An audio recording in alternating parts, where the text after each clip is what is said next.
They say a satisfied customer is the best business strategy.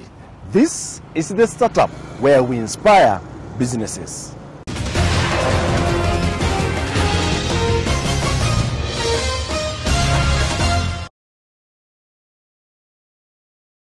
Welcome back. This is the startup where we inspire businesses. Today we're joined by Tonny Mugo. Tonny Mugo comes from a company or a salon known as Tonny Capelli Salon. He started this business without any capital. How he did it? Karibu sana Tonny. How did you start? Mine is an interesting story or journey. Maybe I can go back to how I fell in love with doing hair. Immediately after I finished my high school, I was very good at art. Art was my thing, but my kind of art was art that I could incorporate. I could see the results there and then, and I used to watch a lot of fashion shows, and that is how I came up to the idea of being a hairdresser. And then how did you start the journey of being an entrepreneur? After attending college, hair college, and being employed in a few places, I thought of maybe just going it on my own, though I didn't have the capital. I had the idea, but no capital. So one time I'm just passing this place and I see a building coming up, and then I decide, let me just pop in and see. Actually, it was just a curiosity, not that I had the money with me. So I talked to this caretaker who was on site. They were doing the building, and we negotiated. He told me the space is available, and you didn't have capital at that, any financial capital for that matter. I think I only had 200 shillings in my pocket then. So after we spoke, we agreed. They asked for some goodwill, which I didn't have. But since the building was coming up, I had the time to pay. By the time it was being completed, I would have paid, in installments. So I started my first installment of 10,000 shillings. Then from there, I would come pay 5,000, 3,000, and the rest is history. Yes, yeah. Now, what about the equipments? I know salon has equipments that it needs, things like the blow dryers. Yes. How did you come to acquire those? What I can say is, when you have an idea, do not limit yourself on what can happen, because at that time, I happened to inquire around, and someone was closing up shop. They had opened a salon in Buruburu, and 3 months down the line, they were closing. Wow. So, for even things that I could get from a shop for 40,000 shillings, I was getting them for a song, for less than half. Wow. And to make it even better, on a payment plan. Wow. Yeah, so this is a person who had this equipment. They closed shop after 3 months. The things were fairly new, and I didn't know the person. We just spoke, and we agreed. Yes. Very, very interesting.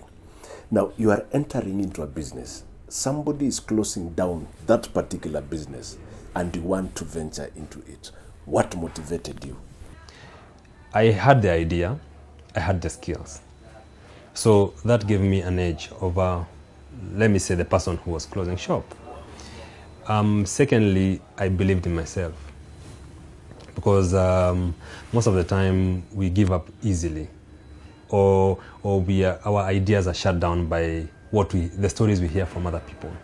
So I guess believing in myself is what has gotten me to where I am right now. Mm-hmm. Which year was this? The current space that I'm in, I've been here for 2 years. I was in another space before, though I had to relocate because of the space. The space was becoming very expensive, and when you do your math, what you're making, the bulk of what you're making is going to take care of bills, and I didn't want to get stuck into that cycle of you make, you give out. At least I needed a place where I could make and not give so much of what I was making and still have some for myself. Wow. Yes. You are in a business that, let me say, it's perceived to be a female-based type of business. Yes. And you're a gentleman. Yes. What was the perception of people? It was tough. If I go back to going to the college, my father didn't even know where I was going. I told him I found a college, and let's go, I show you. He didn't even know it was a salon thing. So we walked into this college. It was at Londro House, and we enter this place, and there's so many mirrors, and he looks confused, and he's wondering, so college gani he, you know. So we go to sit with the principal, and that is where he was told, we're going to train to be a hairdresser. He was devastated, I should say. The response, even from my relatives, was negative, because what they wanted me to do is not what I wanted to do. But today, he's my biggest fan and supporter. Yeah. Tonny Capelli, the name, first of all, how did you get the name? In my journey of doing hair, I also do a lot of Zungu hair, Caucasian. And there was this client of mine who he was not very good in English. He could not speak very good English. So he could call me, or he saved me on the phone as Tonny Capelli. Capelli is hair in Italian. Quite interesting. Yes. So that's how you got your name. Yeah. Tonny Capelli now. Yes. What services are you offering? We offer all services here. We do a lot of dreadlocks. We do a lot of haircuts for ladies. We do relaxers. We do color. Yeah. So any service here we do. Yes. Is that the only service that you do here at Tonny Capelli? No. We provide a lot of other services, on location services, like weddings and photo shoots. Depending on the package according to the services that you want, do you want everything to be done on the particular day? So we'll charge you according to the number of people that you're going to attend, the distance where we are going to come, and also for how many days we are going to work on you. Because most people will prepare, if the wedding is on Saturday, we'll prepare them on Friday, then style them on Saturday morning. Wow. Yeah. Since you started the business, yes, what lessons can you say that you have learned? Patience. That has been a big problem when it comes to society right now, patience. And that is why we even have this corruption thing, because nobody wants to take their time to make it. Everybody wants to make it in a hurry. And then I can say my biggest lesson is patience, perseverance, and also believing in yourself. Yeah. Wow.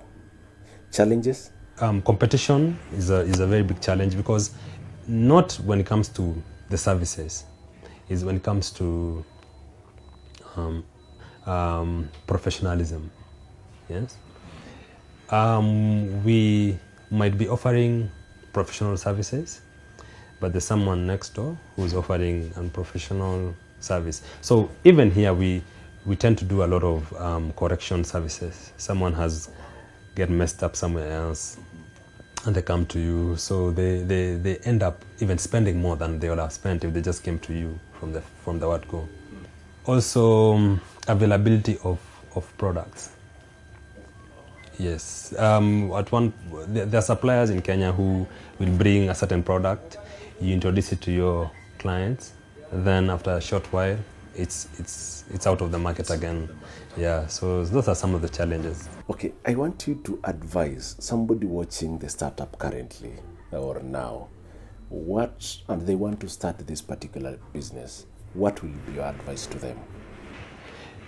First, they should do their research, because these days it's not just about opening the business. Will you be able to run it? Because I can open it today, and after 1 month, 2 months, I close. So do your research, know what services you want to offer. You don't have to offer everything that everybody else is offering. You can stick with one and you're good. Yes, so do your research. If possible, have an idea of the business that you're venturing into. Yes. What is your future plans for Tonny Capelli? Probably in the next 2 years to 5 years. We, as Tonny Capelli, we want to grow to a place where we want to fill in the gaps that are there in the market. First of all, there's a gap when it comes to product. We don't have a lot of choice when it comes to product. So I would like to venture into that supply of products, good products, high-end products, yes. And also maybe after some time we can venture into training, because there's also a big issue when it comes to training. Most of the stylists these days are undertrained. They're going for a very short time and they come out half-baked, yes. Are you planning probably to open more shops, Tonny? I'm planning to open more shops. Whether it comes to franchising, it doesn't really have to be Tonny himself being there. Okay, so they use this particular brand name, Tonny Capelli Salons. But it has to run to certain standards. Yes. So in the near future, maybe, yes, we'll go to that directions, towards that direction. Yes. That is a very good concept. Thank you so much, Tonny. And I've really learned a good lesson. In order to succeed in business, follow your passion and also believe in your idea as an entrepreneur. After the break, how they were started. Then later on, we'll be joined by Gabriel Kihara of NetFund. Don't go away.